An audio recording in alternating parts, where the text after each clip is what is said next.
go when you are. Let's go. All right. Welcome, everybody, to another episode of TMI with Mark and Troy.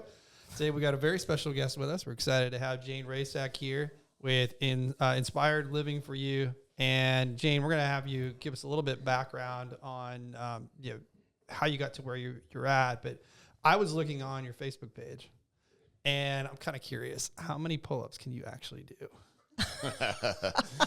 I can do 10 unassisted pull-ups. It was my goal. It was my goal for my 60th birthday, and I did it on the morning of my 60th birthday. That's incredible. Nice. Yeah. I can't do 10 unassisted pull-ups.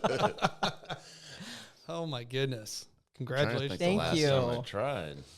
Thank you. Man. Troy, if you want a real humbling experience, when you do that, when you go to the gym today, try to do as many pull-ups as you can. All right. For sure. Well, cool. Well, tell us a little bit about your company, Inspired Living for You, how you came, this journey of how you got to this point, and what your drive is there. Oh, absolutely. So I'm actually a dental hygienist by trade for 20 years, and then we ended up going on an infertility journey and ended up with triplets. And when you bring 3 babies home, that's your sole focus, and my health just kind of took a back seat. And I was probably more addicted to sugar in my 30s than any client I've ever worked with.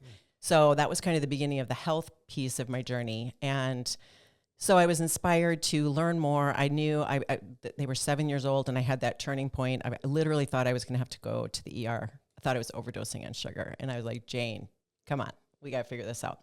So led me to the Health Coach Institute, became certified, and then that perked my interest in using food as medicine and getting into more of the holistic side. So I went to the Functional Nutrition Alliance. It was an online program through the Functional Nutrition Alliance in Portland, Oregon. And that's where it all started. It was 8 years ago. And I think my motivation was not only to heal myself, but also just looking at the state of America and what I could do just to be a partner in that journey. And so I loved the idea of coaching and helping people one-on-one. And I myself had come so far. And my kids jumped on the bandwagon. My husband jumped on the bandwagon, which was super inspiring to me as well. And then, it just led me to create my own business. And I left my dental hygiene behind, and I haven't looked back since. It was 8 years ago. Wow. Congratulations. Thank you. It's about the same time we started Triplett-Westendorf Financial Group. Yeah, okay. Right around the same time, about 2018. I think yours was 2017? Yeah. When you started? Yeah. Yeah. It's scary, isn't it? Yeah. Yeah. Going, completely on your own and being reliant for your own income. For sure. But when you really believe in what you're doing and serving others, that's a huge motivator. I've always lived by the philosophy: if you take care of other folks and you put their interest first, good things happen. 100%. Yeah, and it seems like things are going really, really, really well for you. Hannah has a list of questions like she always does, and I'm going to ask some of them just so I don't upset her. But I want to hear more about sugar addiction because I talk about this a lot, and people look at me like I'm insane. But the amount of sugar in our diet, in American diet, plus, gosh, all the sodas and all this other stuff, what does that do to your body? Oh my goodness. So many things. When your blood sugar is high, your insulin becomes resistant, the fat just pours on. I always say, don't blame salt for what sugar did. And unfortunately, our processed food has just gotten more and more ultra processed. So there's sugar in absolutely everything. And so I really try to focus more on a whole foods diet. And part of my jam is to make it as delicious and as welcoming to families as possible, because unfortunately the sugar piece is truly physiologically addicting. So it's a real addiction. It's not just your willpower and it really is addicting, and you have to break that addiction. And it's not like I never have sugar. I do, but it's so much more in moderation. I think the big thing is just coming up with other things. So you're just kind of crowding out the sugar. You're not, it's just a mental game kind of a little bit. But my thing is I've got to come up with a lot of really great ideas for people to do instead. And then they just start feeling better, sleeping better. Like I talk a lot in my practice about balancing blood sugar. And ride when I was in my 30s and so addicted, I would ride the blood sugar roller coaster. I would spike with my coffee and sugar and creamer and then my Lucky Charms, and I would drop. And then I would crave, so I would spike. And I rode that all day. I was constipated. My sleep was crap. My mood was all over the place. And I think people blame age and blame their job and blame a lot of things. And you know what? We eat 21 times a week. What we're choosing and how much sugar sneaks into that. I'm in a cancer course right now supporting people and trying to, like prevent recurrence. And they talked about 50 years ago, the amount of sugar compared to today, or like 200 years ago, I think it was 4 pounds of sugar a year, and now it's 125 pounds of sugar the average person consumes. It's crazy. And it's not just the candy bars. That's what people think. It's just in all the processed food. Yeah. It really is. And spaghetti then sauce. All of it. Man. All of it. Yeah. It just hides. It really hides. Yeah. Read labels. You'll be shocked at how much. Juices and how many times we give quote unquote healthy orange juice to our kids for breakfast, and it's loaded, So just things you wouldn't always think of. So these things change over time. So this may not be accurate anymore, but this was about a year and a half ago when I picked this up. So little quiz question. Yeah. What is according to the World Health Organization, what is the recommended amount of sugar to consume on a daily basis? Oh boy. I don't know what they say, but oh gal. I don't have the number. I don't have the number. I think it was. Do you remember what it actually was? 10 grams. Okay. So sugar. Okay. So that's pretty low. It's like 2.5 sugar cubes, I think, or something like that. It's super low. That would be like literally almost impossible. Yeah. And if you look at any soda can or anything like that, it'll show the grams of sugar per serving. Right. Some of those bottles are 2 servings if you actually look at how they have it labeled. But the label makers do not post the percentage of daily value because it's so off the charts, and the sugar industry had lobbied against having to put that on there, where you have to put the percentage of daily value on all of the other stuff. You won't see one for sugar because they're all off the charts. Off the charts for sure. That is crazy. They have it that low, and yet nobody talks about reducing sugar intake. Well, I got on this train probably, I don't know, it might be, we're closing in on 10 years maybe, where I consumed alcoholic beverages when I was in college and even after I got out of college. But as I got older, had children to take care of and things, you kind of regulate yourself. You're like, I don't need that anymore.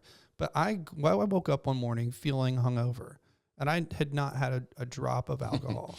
And I Google searched that. Why do I feel hungover? Yeah. And it was just article after article after article about sugar and the impact of sugar. And it was the crap I ate the day before that made me feel like garbage. Yeah, there's a lot of sugar. I remember the first time when I cut sugar, and I'm going to try to eliminate sugar, and I started looking at labels when I went to the grocery store. You literally can't buy a snack. I mean, it was hard to buy a snack that didn't have sugar in it. Yeah. For sure. And even when you looked at, well, this has to be healthy. And you look at the bag, I'm like, yep, the marketing is so clever. Yeah. Well, that actually brings me up to another question I wanted to ask you. Is there a processed food that is actually not bad for you? Well, I mean, there are some. I always teach my clients to go straight to the ingredient label. Like, for example, you can go to the Hy-Vee and go to the bar section, and you can look at a Cliff Bar, which has great marketing on the front. There's a rock climber, and you can flip that over and look at the ingredients, and it's a mile long, and it honestly is not whole. I mean, tons of sugar, all chemicals, a lot of chemicals. Chemicals bog our hormones, neurotransmitters, gut microbiome, mitochondria, just bogs us down. So then right next to it, you can see a Lara bar that has almonds, dates, and pineapple or something like that. And so the Lara bar would be the better choice in terms of real food. Now, sometimes they can still contain a lot of sugar because dried fruit, right? Yeah. So it is a dance, really. I mean, you really have to be thinking about, and which is why, again, I try to come up with options for my clients, because everybody's on a hamster wheel. And if they are addicted to sugar, they don't feel great. And it's intimidating to try to tackle this and have success with it. So how can I possibly make it easier and point them in the right direction, even down to where you find it in the grocery store? I mean, I sometimes will take people through Costco, which is, I had one mom tell me it was life-changing. Yeah. Just to know where Totally things were, right. you know, to be able to find them, you know. And then again, and when you're successful in stringing like three complete meals together, you don't think about the sugar. You don't think about food between meals, and that's when you're winning. And you know, you don't crave things at night, that sort of thing.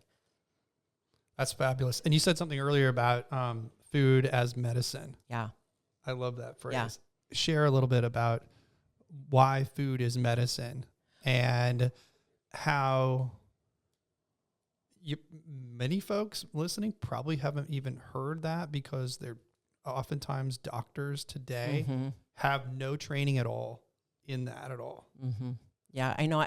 I kind of feel like in this day and age, we need both our PCP, you know, primary care doctor, and we could really use a functional med doctor who's looking at root cause and really trying to look at, you know, diet and potential, maybe a few supplements, that sort of thing. I think they both are necessary. But what was your question again? Oh, just like food as medicine. Yeah, food as medicine. Looking at food as a way to treat different. Well, let's take cholesterol, for example. You know, we know that cholesterol is sent out from the liver in response to inflammation. So learning what an anti-inflammatory diet looks like is super helpful. My husband was able to lower his cholesterol without statins. So I'm not anti-statin, but let's try to do it with food first. I guess that would be my answer. Let's try food, and, you know, really creating the terrain in your body. Your body has an amazing ability to heal itself. You just have to give it the right environment. So working on the terrain, like, what are you doing for movement? How is your sleep? How is your stress? How are you managing your stress? And then what are you eating for those 21 meals a week? Are we being pretty spot on with 16, 17, 18 of them at least, you know? So that means planning ahead. That means staying ahead of the crazy, right, Hannah? But yeah, and then, you know, some people, I've had a couple of clients that needed a low histamine diet and one that thrived on a low FODMAP diet. So there are different healing diets out there that are appropriate for certain people based on their health history. Someone with an autoimmune disease like Hashimoto's or lupus or MS or rheumatoid arthritis, you know, there are certain things they really should stay away from. Like, so really navigating the food world without help is kind of hard if you're not feeling well and you've got like a diagnosis. You know, you really do need some direction there. But I have just been amazed at even like energy levels. People will come to me. I have a complete health history form they have to fill out. And one of the questions that I just zero in on is, what is your energy level on a scale of 1 to 10? And sometimes it's 2, 3, 4. Wow. Like, how are you even functioning? And they're like looking at me like a buoy in the ocean, like, help me. You know, I mean, I don't feel good. I don't know where to start. I'm about to have to take all these medications, you know. So then you start with diet, and I always start with breakfast, and sometimes that 2 or 3 will go to a 4 or a 5 just with one meal, just with front loading the day with nutrition, you know, so that you've got some gas in the tank for the day. Yeah. So it's fascinating, honestly. What's your, how do you get people not to quit? Not to quit. Yeah, because you start this, and you feel like crap, and you give them a health plan. You're like, here's what you need to do for breakfast. Here's kind of what your meal plan needs to look like. And about 3 days in, you're like, So that's a great question. So I work with most of my clients for 6 months. Sometimes we're trying things, assessing, you know, that's a lot of what I do. Let's try this. How are you doing? Text. You know, how are you feeling? You know, are we on the right track type of thing? So I deliberately, so when I first sit down with my clients at the first session, I give them a very small, very curated binder of really pertinent information that relates to them, that they can bite off and chew. And because I feel like they own the process if they understand it. I don't want somebody doing something because some random health coach told them to. Right. They need to be able to explain it to their mom. You know, this is why I'm doing this. So I start there, and then we always start with breakfast, always. Now, intermittent fasting is a thing, and it's a tool in my tool belt, but it's for very specific reasons. So I always start with breakfast, and I think that gets the buy-in, so it's not overwhelming. I would never we're going to start Monday. You know, I try to kind of stay out of the diet culture. Okay. I'm trying to teach them lifestyle habits that will serve them and help them age with vitality. That's a big mantra of mine, aging with vitality. There's no other way to age. That's why I wanted to do 10 pull-ups. You know, I wanted to age with vitality. I just randomly picked that number, but, you know.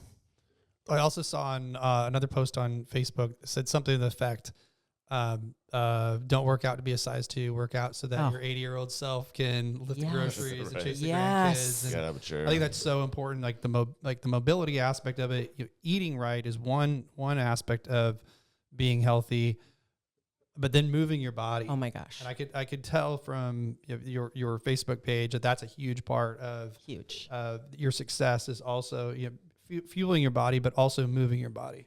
Oh, for sure. Strength training. My biggest fear in life is frailty. My mother, 82, tripped over her rug and went down, and her upper arm just snapped. Like, that's just my biggest fear. And if we're not intentional, so like people have asked me before, I saw one of the questions from Hannah, do you have a target market? Not really. I've worked with high school athletes. I've worked with men, couples. Love working with couples because then they're accountable to each other too. That's my favorite thing, because then the wife's not trying to or the husband's not trying to bring the wife along. But anyway, target like women over 40 would be, and even men, but women over 40, we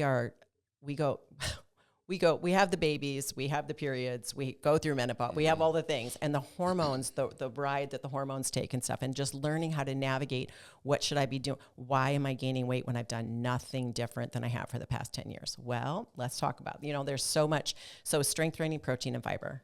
So it's really for all of my more mature aged adults, just teaching them how to prioritize that. But even just like the proper cardio for a over 40 woman, for example, is just different than when she was in her 20s. So I think, movement's a big piece of it. There's really like 6 pillars to health. There's nutrition and hydration, stress and stress resilience, exercise and movement, sleep and the ability to relax, relationships and networks, feeling seen and valued in the world. COVID taught us that. And then environmental toxins. And environmental toxins, it's a biggie for someone that's got cancer, a history of cancer in their family, that sort of thing. So really it's just that's the first page of my binder, is just addressing, okay, we're going to spend most of our time on nutrition, but there's so many other variables here that are going to help you age with vitality.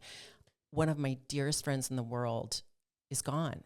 Pancreatic cancer, and he is such a hard worker, and he and his wife, my dear friend, had so many plans for retirement, and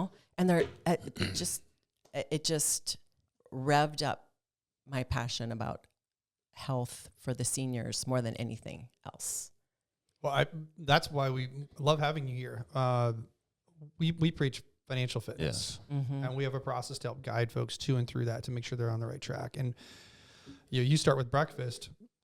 To be candid, we start with a spending plan. Sure. Many folks who are approaching retirement have never had any financial professional have them sit down and actually write out what their lifestyle costs to maintain today. And we always say, well, how do we design a lifestyle for you and make sure that we give you good financial advice so you can maintain that to and through retirement?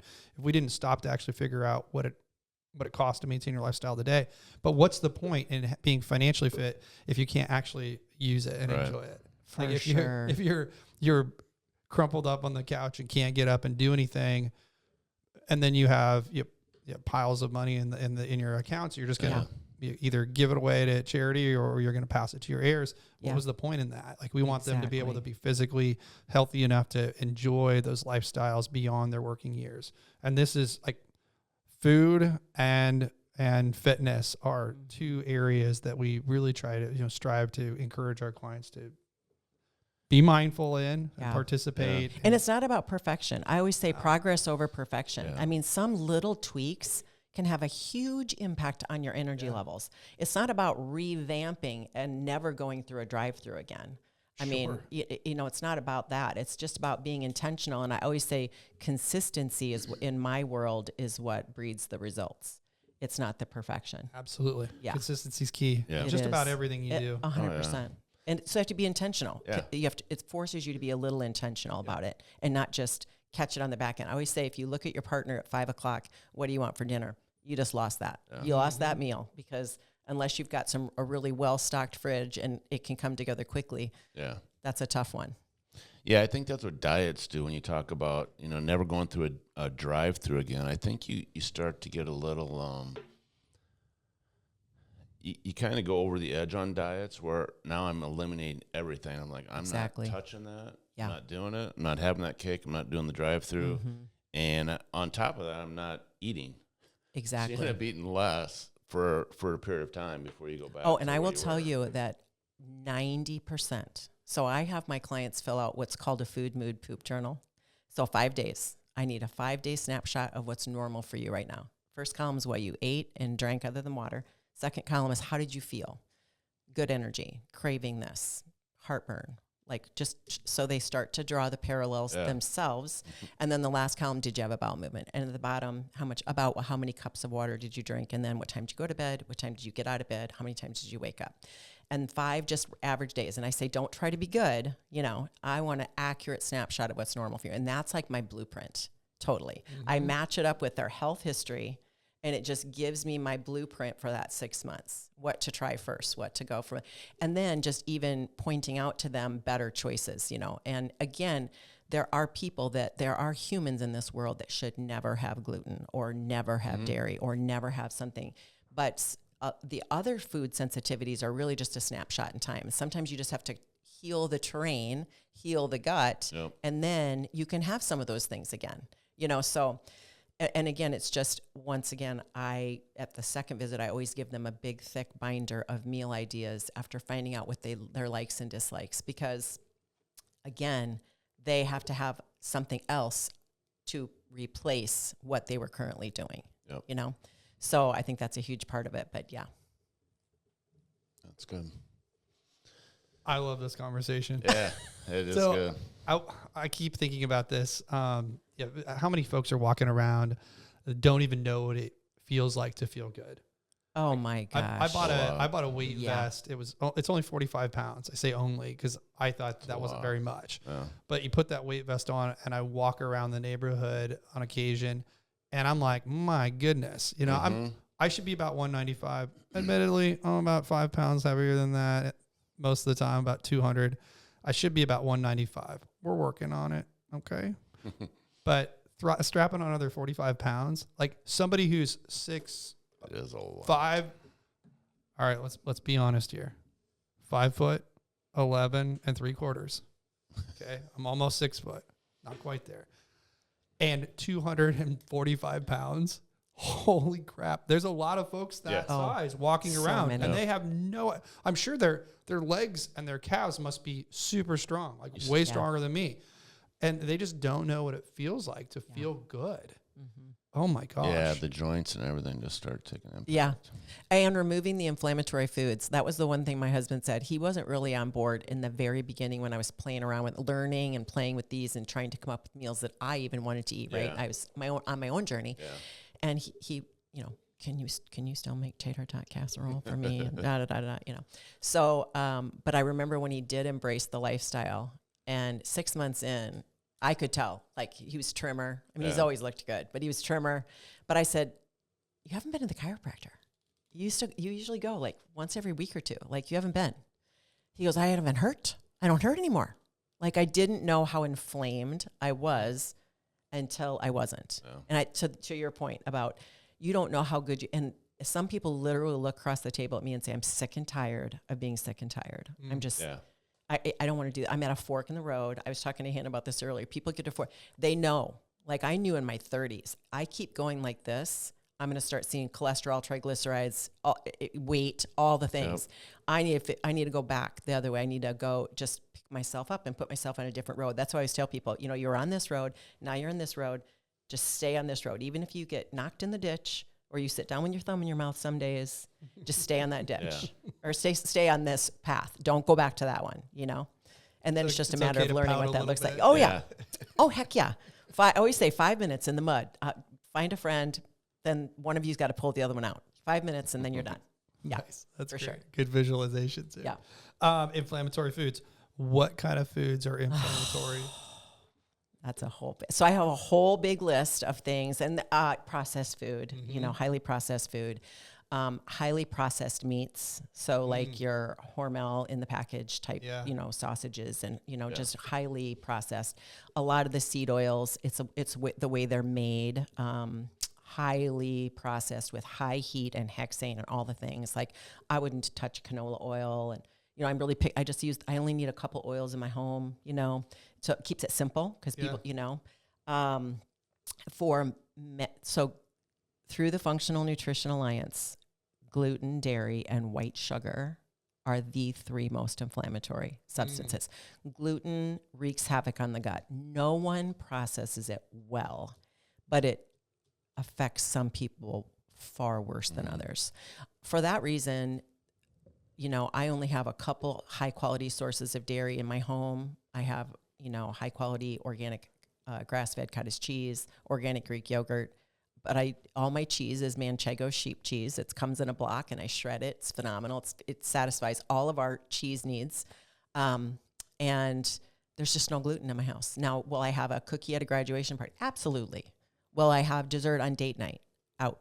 Yes, I will share a dessert usually with my husband. You know, so, you know, it's about recognizing what they are and making sure that they are visitors in the diet and not frequent flyers. And then right next to the inflammatory foods is the anti-inflammatory foods, like your berries and your nuts and seeds and oysters and just a big long list of anti-inflammatory foods. So the average American eats a lot of inflammatory foods and not as many of these. So it's just flipping the teeter-totter a little bit. Like, let's have more of these. So it's a lot of it is just learning and recognizing and then getting direction from somebody and meal ideas when they commit to it. To your point earlier, how do you get people to stick with it? Because they feel better. 100%. If I can get them to that month 2, they're in. They're bought in. Now we're figuring out how do I travel? You know, how do I sit in the bleachers at night? What if my week is this? Like, so it's teaching them strategies to stay ahead of the crazy. Because like I still have crazy. I don't know how my triplets are gone. I have twin dogs, but we're high energy. But crazy will find you. Hannah is crazy, right? Like you know, the crazy will always find you. It just looks different in every season. So I always think of the silos. You know, you got your professional silo, like your job, you have your family, you have your finances, you have how you feel about your body, yourself, your confidence. What feeds all those silos? Food, sleep, and exercise. And unfortunately, those are the things that get down here because they're so busy with all the silos. And it's just a visualization of, okay, how do we elevate the priority up here? And then it's coming up with strategies. Do we have to meal prep? Because I'm a pro. I will teach you how to do that. And so if that helps you stay ahead of the crazy in the week, let's talk about how you can fit that into your weekend type of thing. But it's so individual. Like, you know, I have single people. I have a mom of 7, you know? Oh my goodness. Yeah. So that's what I think I love about this so much.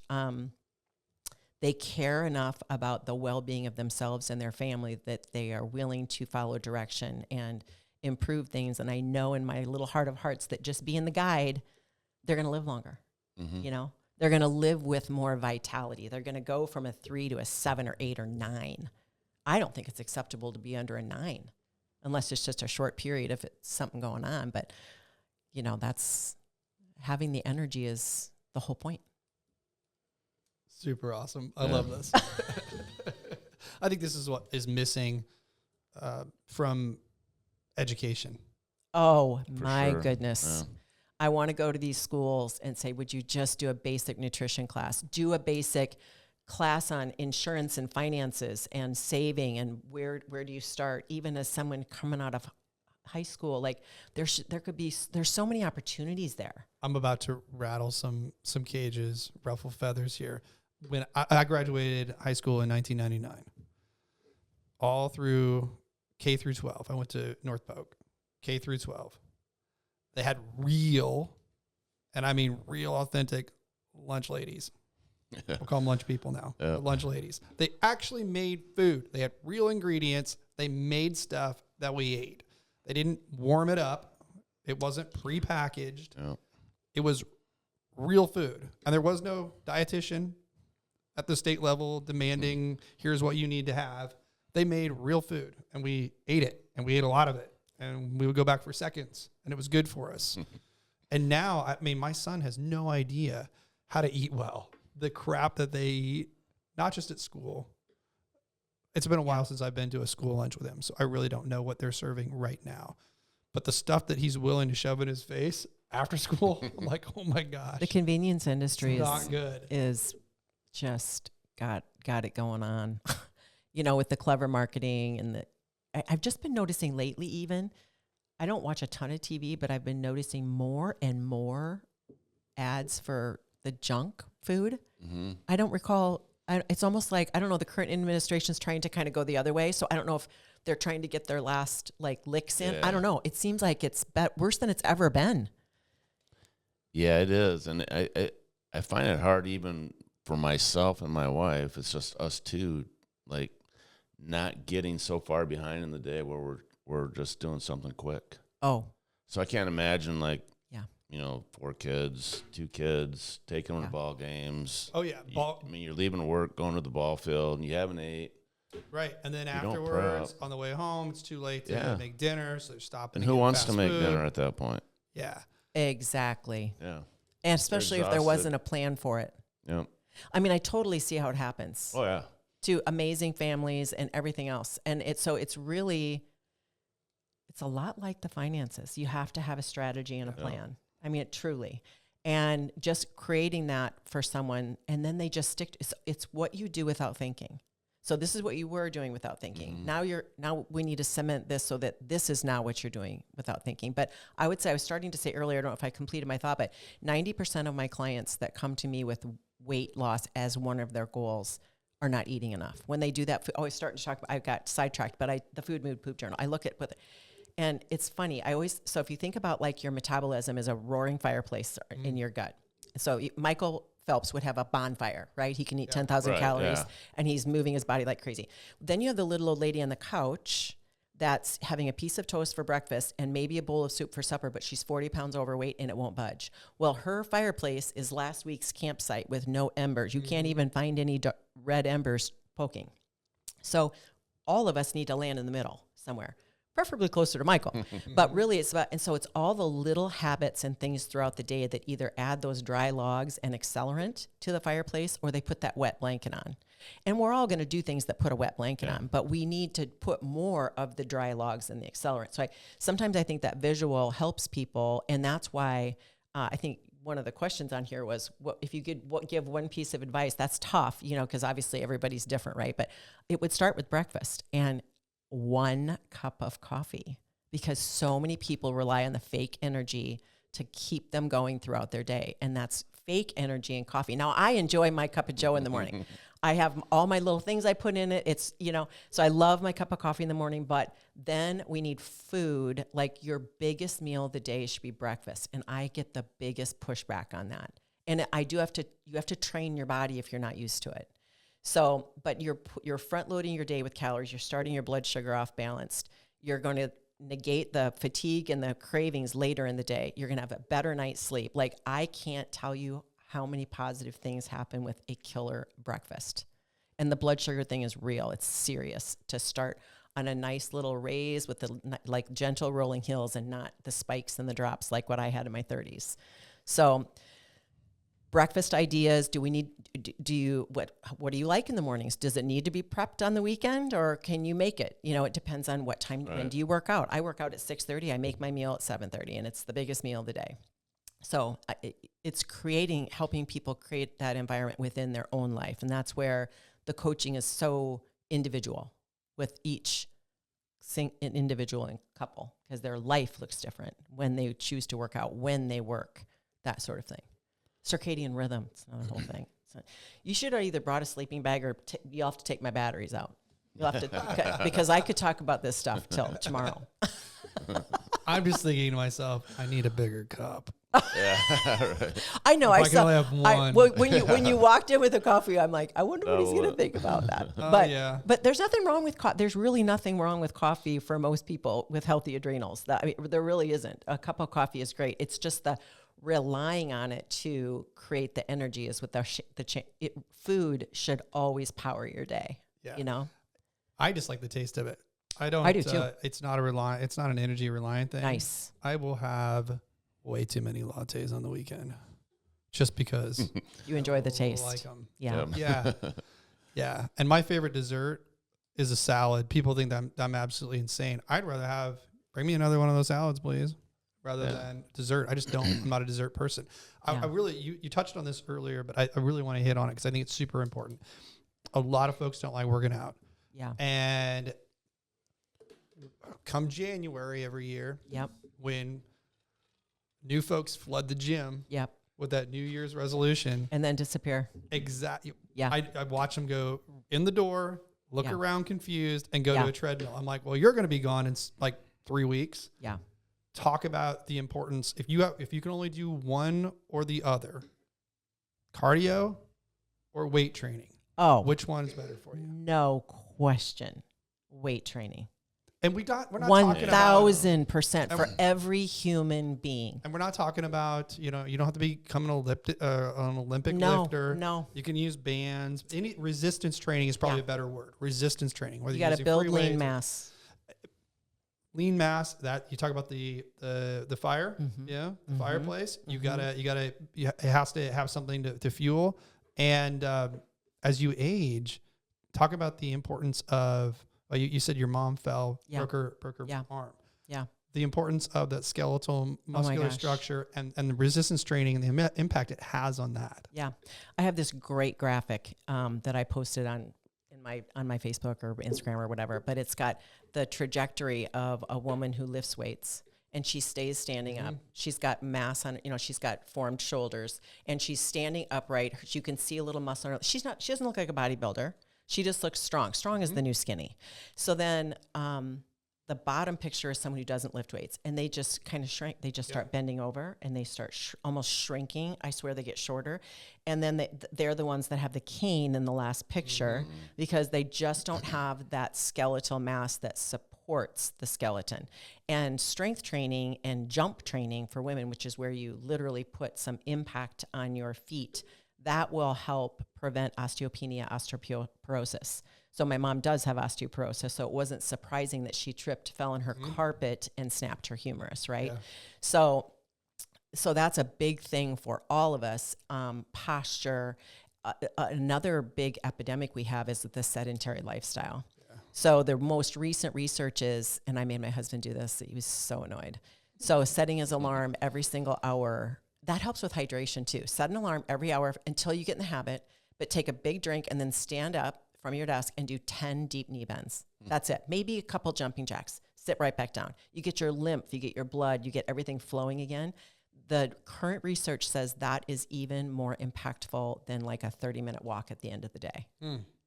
So just doing that, moving that, because it's just what happens in the body when, like, you probably can, when you're into what you're doing, right? You're on your computer, you're doing and you don't realize, oh my gosh, I've sat here. It can literally just undo that workout you did in the morning, really. So the worst thing you can do is sit all day, that sedentary lifestyle. So think about the way the food has changed, the sedentary lifestyle. People thinking they're doing better by not eating enough. Like that has just created this perfect storm of overweight people that are not gluttons. Far from it. Far from it. And they're so frustrated because they don't feel good and they're overweight. And then add that visceral fat has metabolic activity, that's just adding fuel to the fire as well. So, the in-body scans are nice if you have an accurate one that checks the visceral fat score. That can be motivating as well, because somebody that's overweight that goes to the gym, that's the other thing. You're overweight, you go to the gym, you are building some muscle, but you can't see it yet. Right. Because there's too much cushion over the top of it, so you have to be patient. And I think that's where, and I'm not anti-GLP-1, far from, I'm not anti, but people turn to that quick fix, so then they become skinny fat kind of, and they have all this excess skin, but because you lose that's my biggest challenge with them is if you're not everyone on a GLP-1 should be strength training. If they don't preserve that muscle mass, that's kind of how the weight comes off so fast. It's muscle, bone, and fat, all of it. It's not just the fat. Right. Fat's a little harder. You got to, keep the protein and the fiber up in order to burn the fat and the strength with the strength. So I would say my 3 biggies: strength training and walking. I mean, it is what it is. We need to get our steps in. We need to move our bodies. And then protein and fiber. Fiber takes the trash out, takes the toxins out. It's so important. Yeah. I could probably talk about this all day long, frankly. Troy, do you have anything else that you wanted to ask? I think one of them, supplementation. Yeah. What your thoughts are on supplementation, and then a second point to that. So long COVID stuff for me, I have issues with meat, which is protein, obviously, and it tastes terrible. I'd say 80% of the the meat out there just tastes Since COVID. awful. So My COVID wife is and I have the same exact thing. And so it's been interesting. probably 3 or 4 years now. Wow. So I don't think it's coming back unless somebody comes up with something. Yeah. But it's been frustrating because we can't eat eggs. Certain steaks, we get lucky once in a while. Chicken is terrible. Okay. Turkey is terrible. So most of How about fish? Fish, we can eat some of it. My wife isn't a big fish eater, but she's actually talking about trying it more. Yeah. I'm working with a pescatarian right now who is very, very, very set in her ways. So that's the other thing, you got to respect what people's feelings are, vegetarian, vegan, Yeah. So I would say lentils, chickpeas, beans, like there's, really delve into the high protein plant sources, tofu, scrambled tofu. I have one client that when he was vegan, that was his favorite meal. He did that instead of eggs. I'm a carnivore myself, so I would struggle with that. It's a lot. So I think it's just really creating those meals and just trying to hit those protein numbers. And it is more challenging. I mean, meat just makes it easy. It just does. Yeah, from a protein aspect, yeah. Yeah, from that. But, you're also getting the fiber with those things too. Right. So, you can thrive in that world, but it's just finding out what those are and then coming up with delicious dishes that are seasoned right, that satisfy you both. I mean, that's the end of the day. If the food isn't good, it's not going to work. I mean, that's just the way it is. If you don't like the gym, it's not going to work over the long haul. You got to find what you like, But back to the supplements too. So I just believe people spend way too much money on supplements. I think we're overspending on supplements. One of the reasons I am a client or a patient at Natural Health Family Medicine, I see Jesse Tiernan at Natural Health Family Medicine here in Ankeny. And I kind of went in the first visit, I had a little professional arrogance. I'm not going to lie. I've been at this for a long time. And I was like, I just want to become an established patient, and just check my blood and tell me how I'm doing. And boy, I got put right in my seat and had to have vitamin B and D injections to get my levels back up. I was stupefied. Like I couldn't believe it. But sure enough, I started remembering my dreams. And that's a vitamin B thing. I was like, oh my gosh, there's evidence that this is, and energy was even better, which is hard to believe it could be even better. But now I will never not take my B and D. Yeah. So I feel like really targeted supplementation is what I believe in. I do take creatine. I do take collagen. I do creatine. B and D. So I think I think you just need, why are you taking that? Like people will bring their bottles. Why are you taking creatine? Oh, for brain health, for muscle health, for all the things. There is so much, it's the most researched supplement out there. And people always think it's about muscle, and there's a lot of new stuff. On the brain health. And so the jury still, I think there still needs to be more research, but there is starting, so 5, grams per day is the recommended, has been for a long time, but now they're talking about the benefits of 10 to 20. Yeah. So since I read that, I take a heaping scoop now of my, I'm not quite into the 10 to 20, but I'm like, okay, I'm going to heap it over a little bit in case they're onto something here, you know?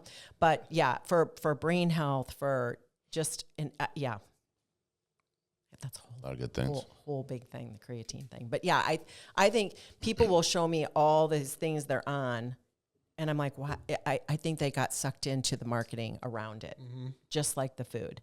I mean, it's just exploded. And then even one thing I don't know a lot about, but intend to learn about, is these new peptides, all these new peptides. And it's kind of like the wild, wild west. There's not a lot of regulations. So you really want to make sure you're going to someone that has been properly trained and not just someone that's kind of touting them for whatever reason, you know. You just have to consider the source. I'm big in trusted sources, whether it's social media or whatever. Yeah, you know, a lot of people that I trained under and did expert interviews with, like the integrative cardiologist, everything he says about cholesterol is, you know, I follow he was one of my trainers in my program. You know what I mean? Yep. So if somebody wanted to start that journey, they are sick of being sick and tired. Yeah. And they want to use food as medicine. Yeah. Not just stuffing their mouth full of pills every day. They want to get off that hamster wheel. They want to control that crazy. Yeah. How do they get started? So my website, www.inspiredliving4YOU, so inspiredliving4you.com. there is a place, well, it lists my services, all the things, but there's a place where you just submit your information and say what you're interested in.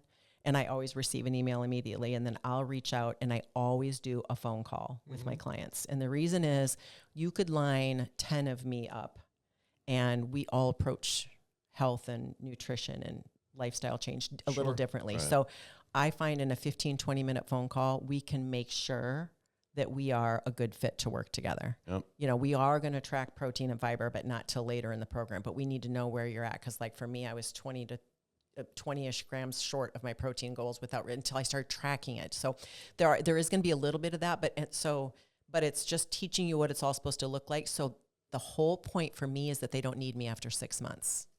They really shouldn't. Some people like the accountability and will continue on and ask to do a monthly. But really, I teach them everything they need to know, and we get so they know what it's supposed to look like in that 6 month time period. And then I have another program for women over 40 that's more of a fat loss program that's 3 months long. I won't go into all that, but people would just literally put what they're interested in, and then I would reach out to them. And I would explain my fees, all the things, what the program looks like, and I really go into a lot of detail. I need them to visualize, yeah, this sounds like it would be good for me. I literally talk about what we talk about at each visit to make sure that it's what they're looking for. So relatable. Nice. Yeah. That's how we start the journey on our end with, usually we call it a 15-minute good fit visit, because we want folks to know what they're getting into. Yeah.